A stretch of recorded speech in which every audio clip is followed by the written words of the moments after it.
October ഫെസ്റ്റിന് പോവാ. രാവിലെ തന്നെ പിള്ളേരൊക്കെ റെഡിയായിട്ടോ. ന്യൂറൻബർഗിൽ നിന്ന് ബസ്സും ട്രെയിനും ഒക്കെ പിടിച്ചിട്ട് വേണം മ്യൂണിക്കിലെ വീസൻ എന്ന് പറയുന്ന ഒക്ടോബർ ഫെസ്റ്റിന് പോവാൻ. ഇവരുടെ ഈ ട്രഡീഷണൽ ഡ്രസ്സ് ഇട്ടാലാട്ടോ നമുക്ക് ആ ഒരു വൈബിലോട്ട് നമുക്ക് പൂർണ്ണമായിട്ട് അങ്ങോട്ട് എത്താൻ പറ്റുള്ളൂ. നല്ല തിരക്കായിരുന്നു കേട്ടോ. എല്ലാവരും ഈ ഒരു ഫെസ്റ്റിനല്ലേ വരുന്നത്. ട്രെയിനിൽ സീറ്റ് കിട്ടുമെന്നൊക്കെ സംശയമായിരുന്നു. എന്നാലും നമ്മുടെ കേരളത്തിലെ KSRTC ബസ്സിലും പ്രൈവറ്റ് ബസ്സിലൊക്കെ ഇടിച്ചു കുത്തിയാൽ ഞങ്ങൾക്ക് സീറ്റ് കിട്ടാൻ ഒരു ബുദ്ധിമുട്ടും ഉണ്ടായിരുന്നില്ല. വീസൻ എന്ന് വെച്ച് കഴിഞ്ഞാൽ ജർമ്മനിൽ മെഡോ എന്നാണ് കേട്ടോ അർത്ഥം.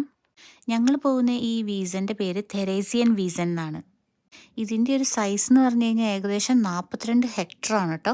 അതായത് ഓൾമോസ്റ്റ് ഒരു 60 ഫുട്ബോൾ സ്റ്റേഡിയത്തിൻ്റെ സൈസ് ഉണ്ടാവും. ഇതേപോലത്തെ ബിയർ ടെൻറ്റിലോട്ട് കയറാനാണ് കേട്ടോ എല്ലാവർക്കും താല്പര്യം. അല്ലാതെ റൈഡ് കാണാനോ അല്ലെങ്കിൽ അതിനകത്ത് കയറി എൻജോയ് ചെയ്യാനോ ഒന്നുമല്ല. ഇങ്ങനത്തെ വലിയ സാധനത്തിലൊക്കെ കയറി കഴിഞ്ഞ് കഴിഞ്ഞാൽ എൻ്റെ ജീവൻ എപ്പോൾ പോയി എന്ന് വിചാരിച്ചാൽ മതി. ഞാനത് കണ്ടിട്ട് തന്നെ എനിക്ക് ഹാർട്ട് അറ്റാക്ക് ഉണ്ടായി. എന്നെക്കൊണ്ട് അതൊന്നും പറ്റില്ല. അതുകൊണ്ട് ഞാനിവിടെ ഇങ്ങനെ കാറൊക്കെ ഉന്തി തള്ളി ഇങ്ങനെ അവിടെ ഇങ്ങനെ ഇരുന്നു. ടെൻറ്റുകളുടെയൊക്കെ പുറത്ത് കോക്ടെയിൽസ് ഒക്കെ കിട്ടുന്ന ചെറിയ യൂണിറ്റ്സ് ഒക്കെ ഉണ്ടായിരുന്നു കേട്ടോ.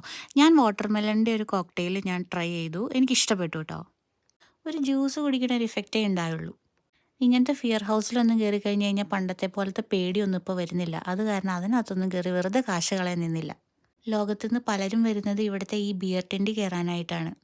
അത്ര ഈസി ആയിട്ടൊന്നും ഈ ബിയർ ടെൻറ്റിലോട്ട് കയറാൻ പറ്റില്ല കേട്ടോ. നമ്മൾ ഒരു വർഷം മുന്നേ ഒക്കെ അത് ബുക്ക് ചെയ്യേണ്ടതൊക്കെ ആയിട്ട് വരും.